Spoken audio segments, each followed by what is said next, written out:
चोपडा ते पुणे असा प्रवास करणाऱ्या अनेक प्रवाशांसाठी खासगी लक्झरी बस सेवा ही सोयीची आणि आवश्यक वाहतूक व्यवस्था मानली जाते। मात्र प्रवाशांची सेवा या नावाखाली काही ट्रॅव्हल्स कंपन्या प्रत्यक्षात प्रवाशांच्या सुरक्षिततेशी आणि विश्वासाशी खेळ करत असल्याचे चित्र पुन्हा एकदा समोर आले आहे। चोपड्यातून शिरपूर मार्गे पुण्याकडे जाणारी संगीतम ट्रॅव्हल्स शिरपूर तालुक्यातील दहिवद शिवारातील आरोमा हॉटेल समोर संबंधित बस अचानक बंद पडली। मध्यरात्रीच्या सुमारास घडलेल्या या घटनेमुळे महिला, लहान मुले आणि ज्येष्ठ नागरिकांचे प्रचंड हाल झाले। विशेष म्हणजे बसवर मोठ्या अक्षरात लिहिलेल्या संपर्क क्रमांकावर प्रवाशांनी वारंवार फोन करून मदतीची अपेक्षा व्यक्त केली, मात्र फोन उचलणारे कोणीच नव्हते। संगीतम ट्रॅव्हल्समध्ये आपले हार्दिक स्वागत असा रेकॉर्डेड संदेश ऐकू येत होता, पण प्रत्यक्ष मदत किंवा तक्रार निवारणासाठी कोणतीही व्यवस्था उपलब्ध नव्हती। या घटनेनंतर आणखी एक गंभीर मुद्दा पुढे येतो, तो म्हणजे प्रशासन आणि वाहतूक विभागाची भूमिका।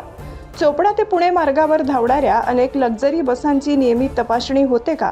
बसची तांत्रिक स्थिती, चालकांची जबाबदारी, आपत्कालीन सुविधा आणि हेल्पलाईन व्यवस्था यांची पडताळणी कोण करत आहे?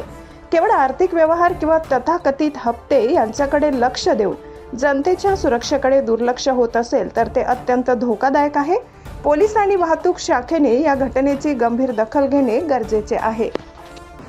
ही गाडी आरोमा हॉटेल जवळ फेल झालेली आहे, ब्रेक फेल, आणि संगीतम ट्रॅव्हलच्या कुठल्याही ऑफिसच्या कर्मचारी फोन रिसीव्ह करत नाहीयेत आणि या लेडीज इथे या एवढ्या रात्री तर लेडीज थांबलेल्या आहेत आणि यांना कुठल्याही घरी सोडण्याची पर्यायी व्यवस्था यांच्याकडून केली जात नाहीये। तुम्ही बघू शकतात 12 वाजलेले आहेत आता रात्रीचे आणि हा पूर्ण सुनसान हायवेच्या जागेवरती कुठल्याही प्रकारची चोपड्यावरून पुणे जाणारी ही संगीतम ट्रॅव्हल्स आहे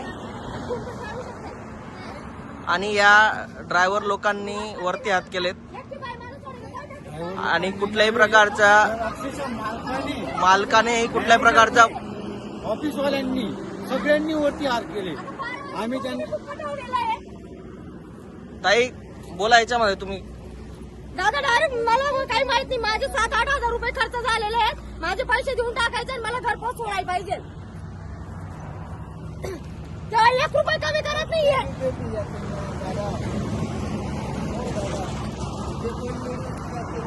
काही माणूस जायचं कुठे? आम्ही रिकामे इथं लोक तिथं आम्हाला गाड्या घेऊन इथे सोडायला आणि आणायला। सगळ्या प्रवाशांचे हाल केले। आजच्या कंडिशनला 3 तासापासून आम्ही सगळे उभे असल्यावर सुद्धा त्यांनी पर्यायी व्यवस्था काही केली नाही। ऑफिसला कॉल केला, ऑफिसला काही रिस्पॉन्स देत नव्हते। यांनी निव्वळ फसवेगिरी करतायत। आता विषय असा आहे की याच्यामध्ये आता संगीतमवाले आपल्या सोबत लेडीज आहेत, लेडीजांच्या यांनी काही पर्याय केला नाही।